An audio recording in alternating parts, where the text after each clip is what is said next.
Hai teman-teman di seluruh Nusantara, pada kesempatan kali ini saya akan melakukan perbaikan kulkas 2 pintu Sharp dengan kerusakan pada bagian freezernya ini kurang dingin ya. Jadi untuk freezernya ini tidak bisa maksimal dan tidak bisa membuat es batu. Dan untuk pintu bagian bawah di sini sangat tidak dingin dan menyebabkan bahan-bahan makanan yang kita simpan di lemari ini akan mengalami kerusakan. Baiklah, kita akan melakukan pembersihan terlebih dahulu bongkahan salju. Dan setelah saya bersihkan pada bagian bongkahan salju, di sini ada beberapa skrup yang harus kita lepas terlebih dahulu. Nah, di sini akan saya lepas dulu untuk bagian cup freezer, dan nampak di bagian dalam akan terlihat di sini ada fan dan ini evaporator, dan di sini ada bimetal defrost. Ya, ini bimetal defrost. Nah, ini alat pendukung untuk proses pendinginan pada bagian freezer ini. Dan untuk bagian bawah kita amati, di sini ada timer ya, biasanya kita akan coba lakukan pembongkaran. Oke, setelah saya bongkar dan di sini nampak ada timer. Nah, ini kita coba cek terlebih dahulu untuk timer defrostnya ini. Nah, ini ada skrup, kita lepas terlebih dahulu. Nah, ini bentuk timernya seperti ini. Nah, kita coba lakukan pengecekannya.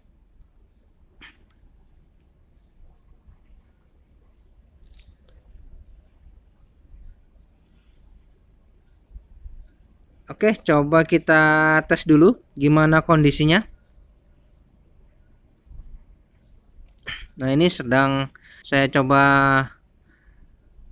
colok ke sumber dan saya amati bagaimana kondisi pada bagian ini. Nah, ini terlihat pada bagian fan motor bekerja normal. Dan kita akan coba amati di bagian evaporator ini. Di sini harus terjadi pembentukan salju ya. Dan coba kita cek untuk timer sini.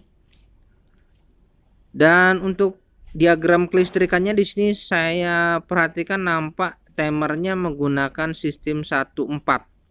Oh, ini berarti kategorinya ini keluaran yang lama. Untuk timer 14 memang kebanyakan untuk kulkas-kulkas yang tipe lama. Dan pada bagian kompresornya di sini nampak FL 0739SN. Ini kategorinya 1/10 PK. Jadi kompresornya menggunakan 1/10 ya. Dan ini mereknya Sharp. Dan di sini ada keterangan berapa watt dan berapa ampere.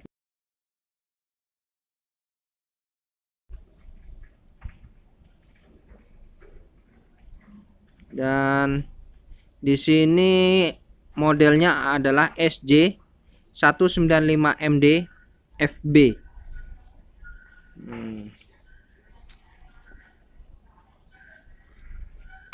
Oke, di sini sudah kita ketahui semua spek-spek yang ada pada tabel. Selanjutnya kita coba beralih ke bagian timer sini. Ini kita coba cek di dalam timer sini. Pastikan untuk kondisi gear semua yang ada pada bagian dalam ini, pastikan tidak mengalami kerusakan. Jadi kita harus cek terlebih dahulu untuk bagian timer sini.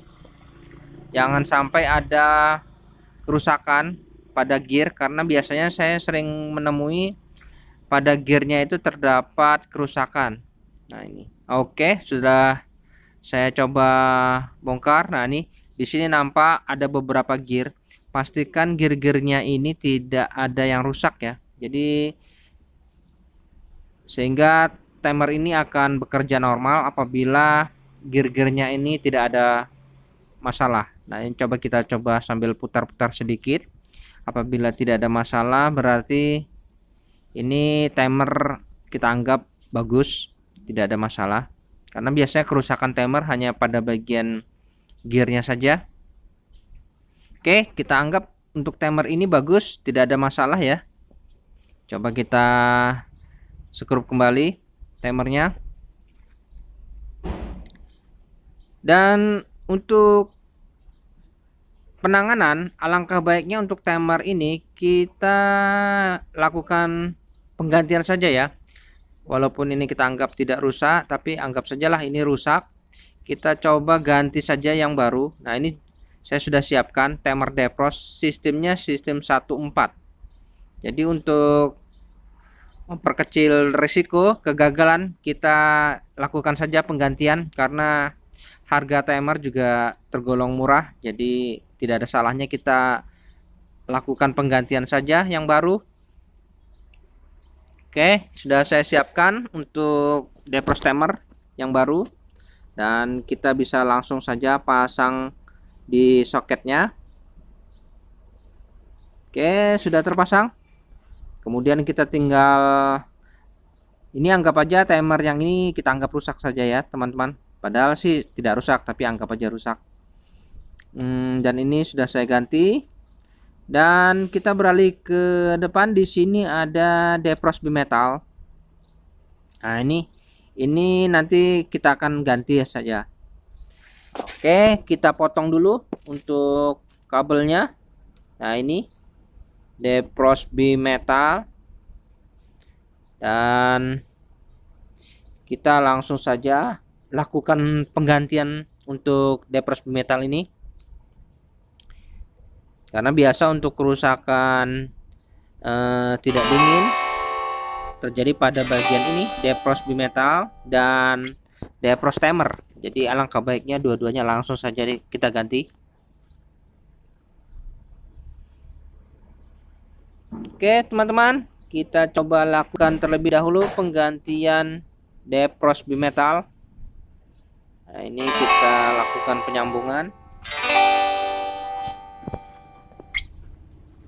Mana untuk pemasangan defrost bimetal ini tidak bermasalah kalau kabelnya bolak-balik, tidak ada masalah.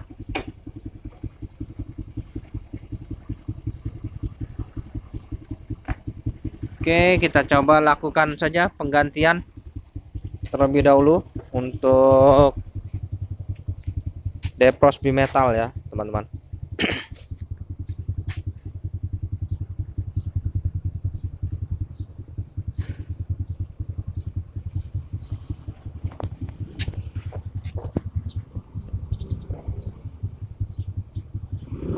Oke, sudah tersambung. Kita coba lakukan pengisolasian supaya lebih aman.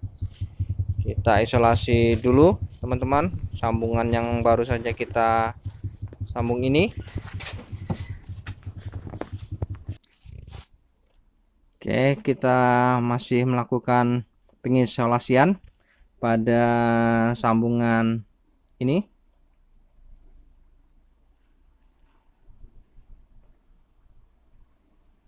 Jadi untuk kerusakan ini kebanyakan sih terjadi pada bagian ini, defrost bimetal dan defrost timer.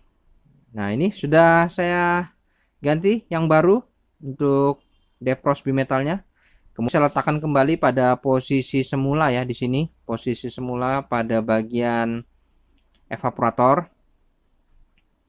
Oke, kita bisa rapi-rapikan posisi kabel supaya tidak mengganggu.